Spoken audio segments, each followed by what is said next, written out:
السلام عليكم ورحمة الله وبركاته. ازيكم يا حبايبي؟ عاملين ايه؟ معاكم مطبخ ما اقولكش. كل سنة وانتم طيبين. هنعمل مع بعض عصاير الرمضانية بتاعتنا. العصاير دي ميزتها ان انت بتعمليها وبتعينيها عندك في التلاجة او في الفريزر، بتسحبي وقت ما انت عايزة، بتبقى بنسهل العمل على نفسنا. هنعمل مع بعض عصير برتقان بالجزر. الجزر ده مسلوق، مغسول كويس ومحطوط في ميه وسلقاه، ومعايا البرتقان زي ما انت شايفه بحاله. والعصير التاني فراوله بالبنجر، عصير الفراوله بالبنجر، والبنجر عندي برضو غسلاه كويس ومقشراه وسلقاه. تمام. العصير التالت بتاعنا اللي هو التمر هندي الطبيعي مع الكركديه. تمام. اول حاجه هعملها اللي هو الكركديه مع التمرند الطبيعي، لانه هياخد وقت معايا على البوتاجاز شويه عبل ما نعمل العصاير التانية يكون هو اتعمل. هجيب حله وهحط فيها الكركديه بتاعي. طبعا الكميه اللي انت عايزاها، عايزه تعملي كميه اقل، عايزه تعملي كميه اكتر، براحتك. وهحط التمر هندي الطبيعي بتاعنا. انا بكتر في الكركديه وبقلل في التمر هندي، علشان يعني عندي الولاد ما بيحبوش مزازه التمر هندي، فبحاول اغطيها بالكركديه شويه، يعني اعمل تمر هندي كتير وتمر هندي قليل والكركديه كتير. تمام. هقطعه بالشكل ده. هحط عليه السكر، وطبعا برضو السكر حسب الرغبة، كمية السكر برضو زي ما انت عايزة قد ايه تحطيها. هحط هنا شوية سكر حلوين لانه بياخد مني سكر كتير. تمام. وهحط المية بتاعتي. المية بسم الله الرحمن الرحيم. تمام كده.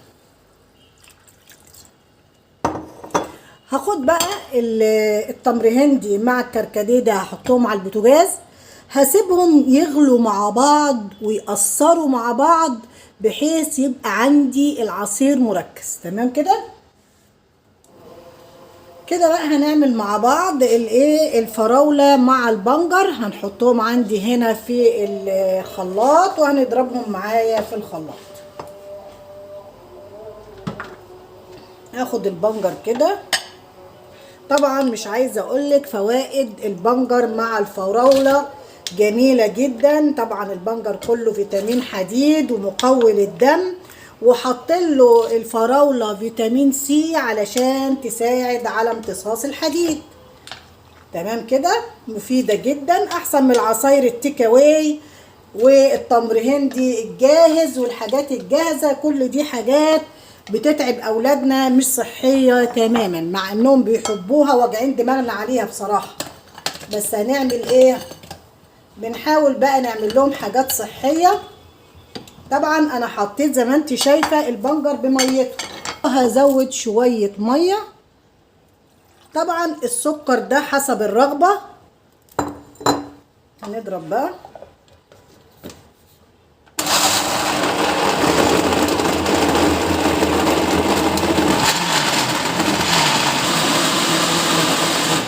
كده خلاص العصير عندي بقى جاهز. بسم الله الرحمن الرحيم. شايفين اللون عامل ازاي؟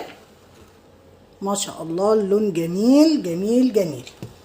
طيب انا بقى هعمل ايه؟ انا عملت شفشقين زي ما انتم شايفين، فانا طبعا عايزه ادربهم في بعض عشان الكل ياخد نفس اللون ونفس البتاع. فانا هنزل بده كده. طبعا عندي تقيل زي ما انتم شايفين، تقيل جدا. لازم العصير بيبقى تقيل كده، بيبقى مركز اهو. اضربه تاني عشان عايزاه يكون ناعم قوي.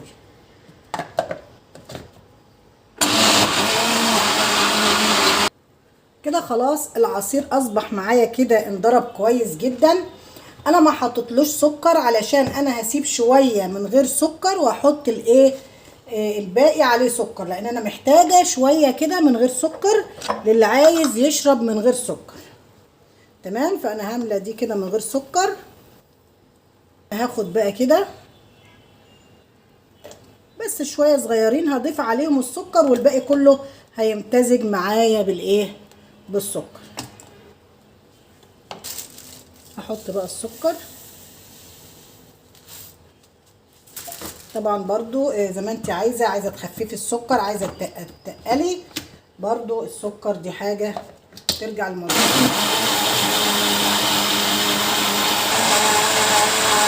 كده خلاص انا الخليط كله عندي امتزج كده بالسكر، واصبح الخليط زي ما انت شايفه بالشكل ده. هنعبيه بقى في الازايز بتاعتنا ونسيبه في التلاجة لحين الاستخدام. بتحطي عليه بتخففيه بشويه ميه ساقعه. تمام كده، انا هفضيه بقى عندي في الايه في الازايز بتاعتي. خلصنا زي ما انتم شايفين الفراوله اهي. عملنا 3 ازايز فراوله، هنحطهم هنا على جنب. وهنعمل معانا البرتقال. معانا البرتقال زي ما انتم شايفين، ده برتقال بلدي ومعايا الجزر. وهفتح البرتقال عندي هقسمه كده. طلع بس البذر بتاعه، لازم البذر بتاعه يطلع علشان ما يمررليش العصير بتاعي. واتاكد ان مفيش بذر، وهجيب معايا هنا الخلاط وانزل بالبرتقال بالشكل ده.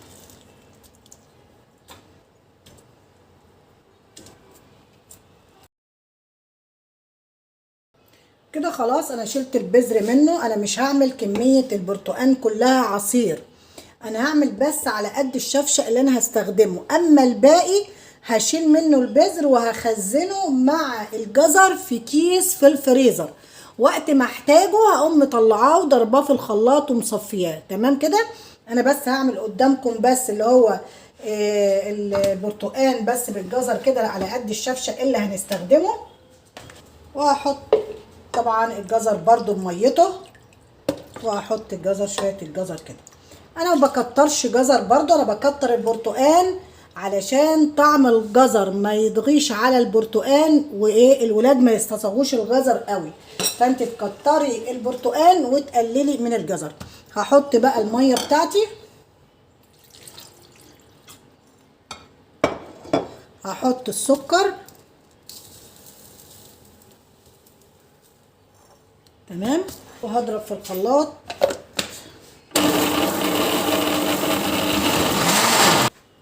كده خلاص ضربناه كويس جدا، لازم ينضرب لحد ما ينعم. وبعد كده هنحطه في المصفى ونصفيه بالشكل ده.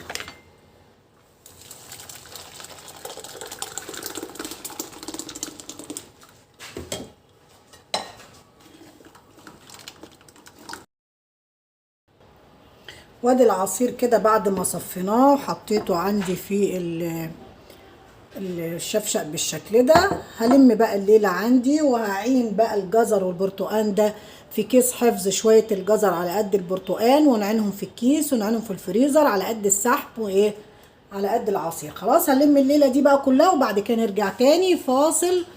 كده بقى بعد ما خلصنا عصير الفراولة وعصير البرتقال، هنيجي بقى للتمر هندي والكركديه. طبعا زي ما قلت لكم انا سبتهم على البوتاجاز لحد ما اثر معايا بالشكل ده وتقل معايا خالص السكر والتمر هندي والكركديه. هجيبهم بقى هنا عندي في ايه في المصفى وهصفيه كده.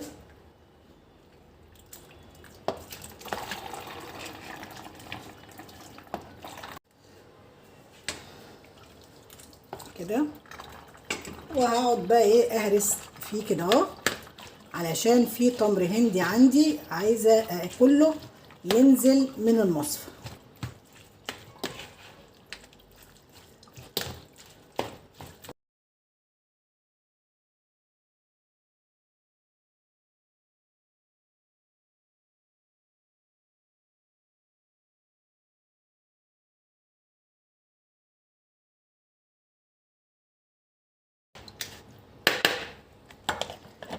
كده خلاص التمر هندي هنا عندي بقى جاهز زي ما انتوا شايفين كده.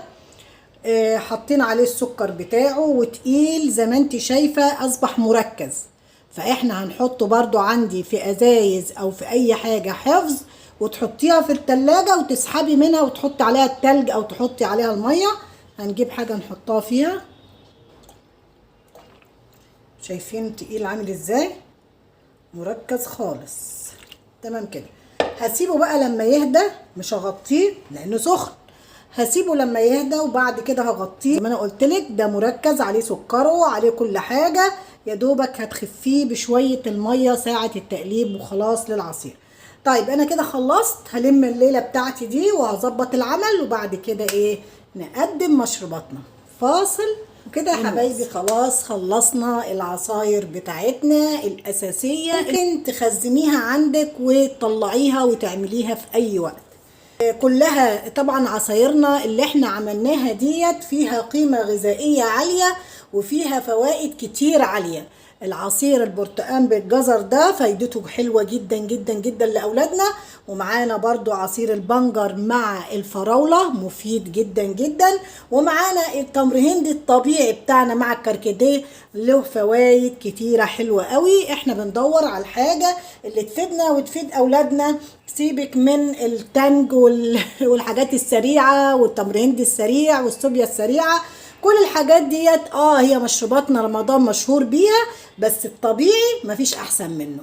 تمام كده بقى. اقول لكم الفيديو بتاعنا خلص. يا ريت لو عجبك الفيديو ما تنسناش في اللايك وما تنسناش في الشير، ولو اول مره تشوفيني ما تنسنيش في تفعيل الجرس ليصلك كل جديد. وكان معاكي مطبخ ما اقولكش. والسلام عليكم ورحمه الله وبركاته.